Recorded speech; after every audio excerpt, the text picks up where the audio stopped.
সবজি খেতে ভালো না লাগলে এই রেসিপিটা বাড়িতে বানিয়ে দেখতে পারেন। নমস্কার, আমি রুমি। আপনাদের সবাইকে আবারও একটা দারুণ স্বাদের রেসিপিতে স্বাগত।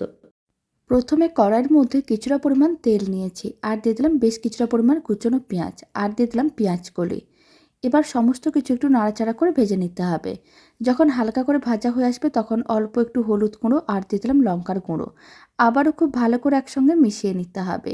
এবার আমি দিয়ে দিচ্ছি কেটে রাখা ব্রোকলি, আর দিয়ে দিচ্ছি কেটে রাখা আলু। এবার আমি স্বাদ অনুযায়ী লবণ দিয়ে দিলাম। তারপর সমস্ত কিছু একসঙ্গে খুব ভালো করে মিশিয়ে নিতে হবে। আর কড়াই ঢাকনা বন্ধ করে এইভাবে 4-5 মিনিটের মতন রান্না করে নিতে হবে। এতে সমস্ত কিছু সেদ্ধও হয়ে যাবে, তার সঙ্গে ভাজা ভাজাও হয়ে যাবে। প্রায় 5 মিনিট ভেজে নিয়েছিলাম, তারপরে আরও 3-4 মিনিটের মতন ভেজে নিয়েছিলাম। দারুণ স্বাদের রেসিপিটা একেবারেই রেডি। রুটি পরোটা যে কোনো সঙ্গে খেতে বেশ ভালো লাগে। বাড়িতে বানিয়ে দেখতে পারেন।